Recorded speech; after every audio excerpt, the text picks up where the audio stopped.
성아의 아득한 질문에 의사는 가운의 깃을 가다듬으며 무겁게 답했다. 조금 더 지켜봐야겠습니다. 아이가 산도로 내려오다 다시 위로 올라가기를 반복하고 있어요. 쉽게 나오려 하지 않네요. 난산입니까? 절망감이 잔뜩 묻어나는 음성이었다. 의사는 확답을 피했다.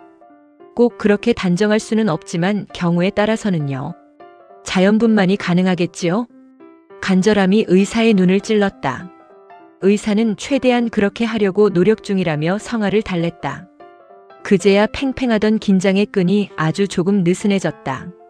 자연분만이라는 순리만 치러낸다면 이 비정한 조짐들을 전부 피해갈 수 있으리라는 가냘픈 계산 때문이었다. 성아는 신락 같은 확률에 매달리고 있었다. 하지만 운명은 가혹했다. 정령은 진통과 잠복기 그리고 가진통의 악순환 속에서 서서히 부서져 가고 있었다. 육체는 시간의 폭력을 견디지 못했다. 시계 바늘이 새벽 2시를 넘어설 무렵 고요가 내려앉은 병원 내부의 정령의 비명이 정적을 찢어버렸다.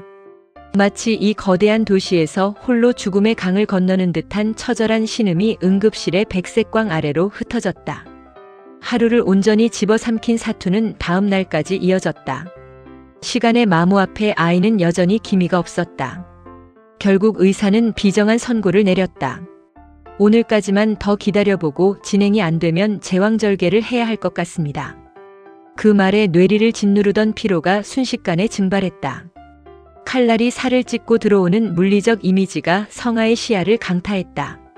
침대 위 정령은 이미 초주검이었다. 유달리 심했던 입덧 탓에 10달 내내 먹은 것을 개워내고 또 개워내던 정령이었다. 그 고통의 궤적을 곁에서 지켜볼 때마다 성아의 피도 함께 마르는 듯 했다. 가뭄에 바짝 말라붙은 밭고랑의 배추처럼 생기를 잃고 퍼져버린 육신으로 정령은 매 순간 목숨을 건 타협 없는 사투를 벌이고 있었다. 그것은 생명이 생명을 밀어내기 위해 치르는 잔인한 징병이었다. 성아는 파르르 떨리는 아내의 손을 움켜쥐었다. 뼈마디가 앙상했다. 눈가에 맺힌 고통의 깊이가 아득했다. 많이 힘들지? 정신이 좀 들어? 목소리의 균열을 숨기려 무척이나 애를 썼다. 정령은 힘없이 고개만 까딱였다. 가쁜 숨을 들이마시고 고통을 삼킨 뒤 다시 내뱉는 신음. 이마에 탁하게 늘어진 진땀은 송진 액처럼 끈적하게 달라붙어 있었다. 조금만 더 힘을 내봐. 내뱉고도 죄스러운 무책임한 언어였다.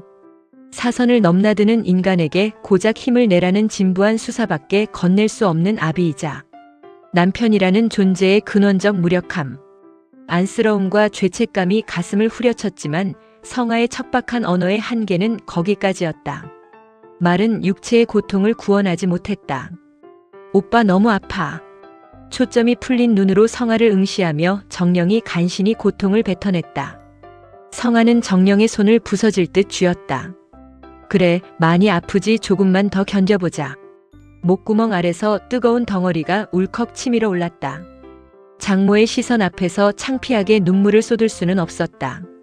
성아는 정령의 얼굴을 똑바로 보지 못한 채 침대 끝자락의 차가운 철제 프레임으로 고개를 숙였다. 흉곽을 짓누르는 바위의 무게를 견디며 성아는 소리 없는 피눈물을 삼키고 있었다.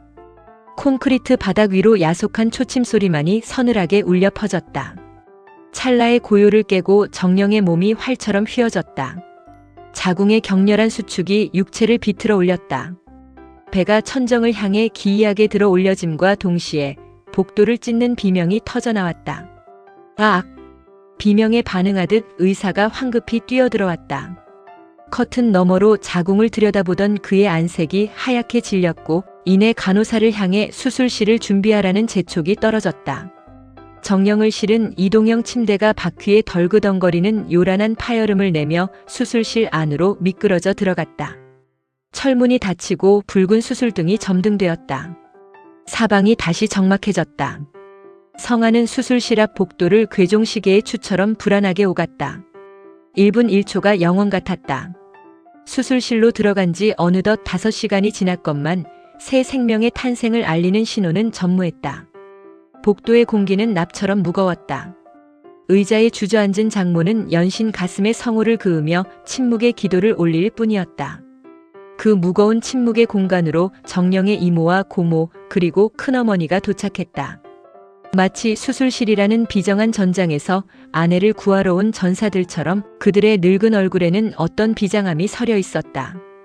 이모가 먼저 나를 발견하고 나직하게 인사를 건넸다. 진서방 왔는가? 예, 이모님, 고모님.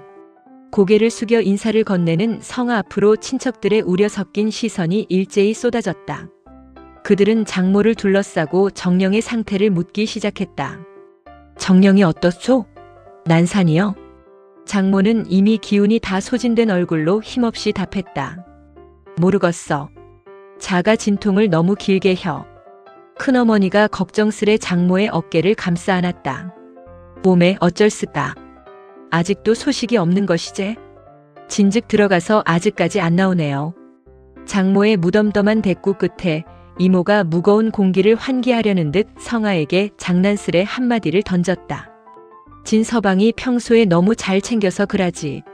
정령이 대불고 운동 좀 시키지 못하고 있었나? 장모의 무너진 긴장을 풀어주려는 속내였을 터다. 그러나 극도의 불안과 피로 속에 갇혀있던 성아의 영혼에 그 농담은 날카로운 화살이 되어 박혔다. 죄송합니다. 제가 더 잘 챙겼어야 했는데. 성아의 서슬 퍼런 얼굴을 본 이모가 도리어 당황한 듯 손사래를 쳤다. 진서방 농일세. 자네는 이 와중에 농도 구분을 못하는가 호호. 그들의 웃음소리는 차가운 복도 벽에 부딪혀 무력하게 깨어졌다. 첫 진통이 시작된 이래로 흘러간 시간의 총합은 35시간을 넘어서고 있었다. 달수로 치면 11개월 19일. 인간의 임신 기간이라기엔 지나치게 비현실적이고 기나긴 형벌의 시간이었다. 시간은 법도를 잃고 광포하게 늘어져 있었다.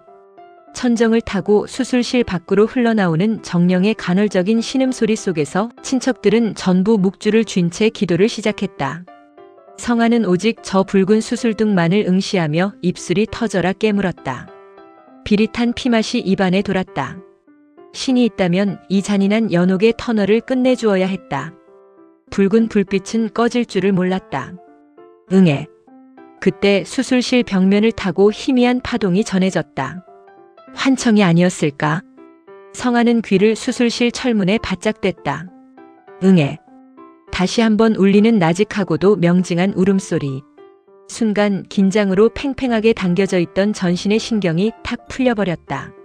성아의 의지와는 무관하게 눈가에서 소나기 줄기 같은 굵은 눈물이 쏟아졌다. 평소 타인의 아기들을 보며 마지못해 뱉어내던 귀염내 혹은 아기네라는 메마른 언어들과는 차원이 다른 감각이었다. 보지도 못한 핏줄이라는 질긴 천륜 앞에서 온 육감으로 맞이하는 절정의 환희였다. 그것은 소리 없는 통곡이자 눈물이었다. 타인과 핏줄의 경계는 이토록 비정하리만치 명확했다. 정령은 36시간이라는 출산의 사해를 건너 찬란한 그의 핏덩이를 안고 마침내 그 앞에 당도하려 하고 있었다. 37에 얻은 3대 독자였다. 자기가 산통을 겪은 것도 아님에도 이마에는 진땀이 맺혔고 손바닥은 축축하게 젖어들었다. 등줄기를 타고 알 수 없는 뜨거운 기운이 소용돌이쳤다. 머리는 환희로 가득 찼으나 가슴은 이상하리만치 죄어오는 통증을 느끼고 있었다. 육체와 영혼이 동시에 비명을 지르는 듯 했다. 드디어 수술실의 철문이 열렸다. 강포에 쌓인 아이를 품에 안은 간호사가 밖으로 걸어 나왔다. 성아는 숨을 들이켜며 다급하게 그녀 앞을 가로막았다. 산모는 무사합니까? 질문은 성아의 입술을 떠나자마자 파들거리며 복도의 탁한 공기 속으로 흩어졌다. 간호사는 대답 대신 핏덩이 하나를 성아의 품에 안겼다. 그제야 그는 숨을 몰아쉬었다. 사내 아이였다. 그러나 안도감도 잠시 사내는 굳어버렸다.